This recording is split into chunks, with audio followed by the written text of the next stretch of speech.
Hello, I am Harmeet.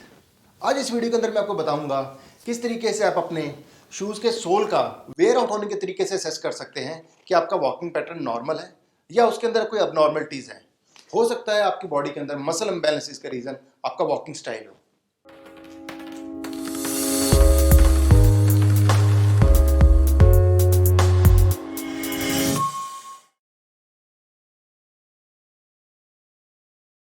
Hello, I am Harmeet. सबसे पहले तो मैं आपका तहे दिल से शुक्रगुजार हूँ जिस तरीके से आपने मेरे वीडियो को लाइक किया एंड मेरे चैनल को सब्सक्राइब किया। आप नहीं जानते आपने मुझे कितना मोटिवेट किया है।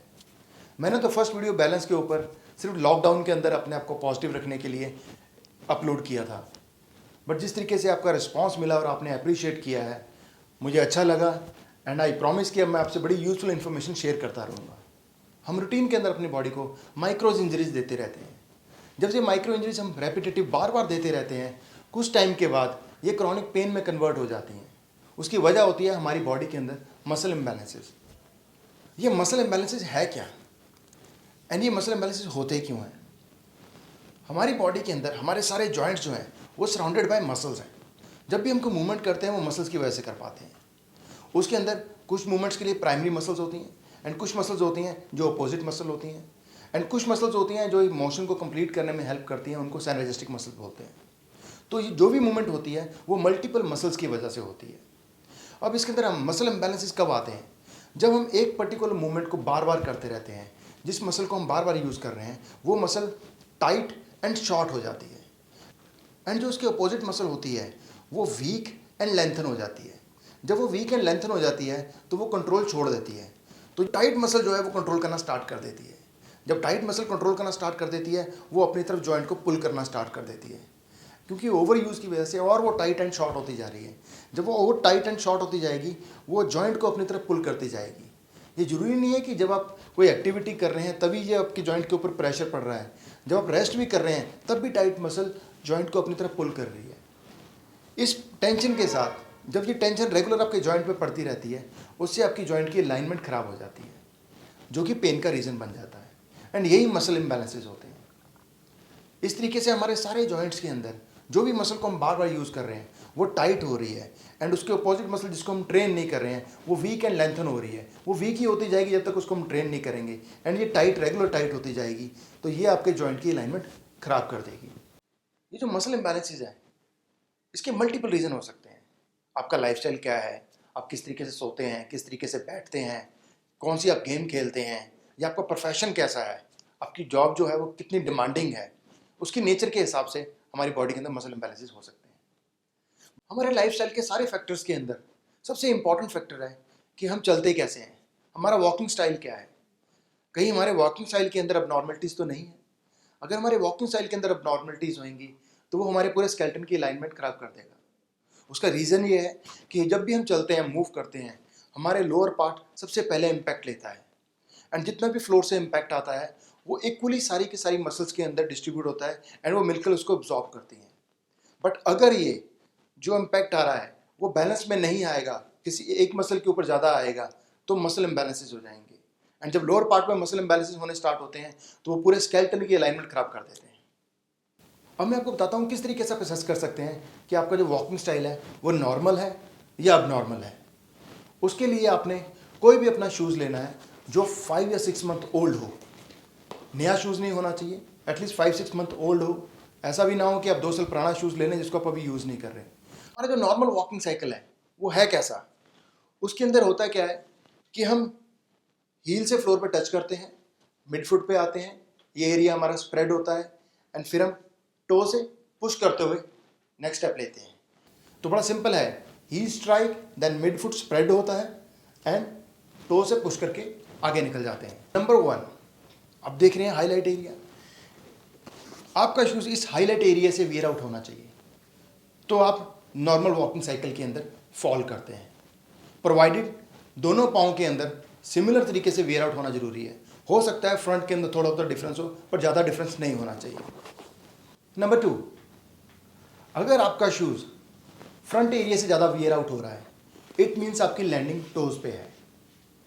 टोज़ पे लैंडिंग का एक रीज़न ये भी हो सकता है कि आपके पाँव की डोर्सीफ्लेक्शन कम हो। डोर्सीफ्लेक्शन होती है कि अगर आप हील को नीचे टच करके पाँव को अपने टोज को ऊपर उठाते हैं, ये डोर्सिफ्लेक्शन होती है। एंड काफ़ी रीजन की वजह से ये डोर्सिफ्लेक्शन कम हो जाती है।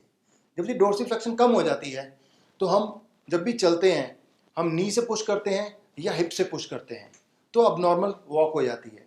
इससे हमारी जो पोस्टीरियर मसल है लेग की वो टाइट हो जाती हैं, लाइक हैमस्ट्रिंग, काफ मसल, एक्ली टेंडन, ये सब टाइट होना स्टार्ट हो जाते हैं। जब ये टाइट होना स्टार्ट हो जाते हैं ये पीछे से पेल्विक को पुल करते हैं, इससे पेल्विक पोस्टीरियर टिल्ट हो जाता है एंड ये लो बैक पेन का एक रीज़न हो सकता है।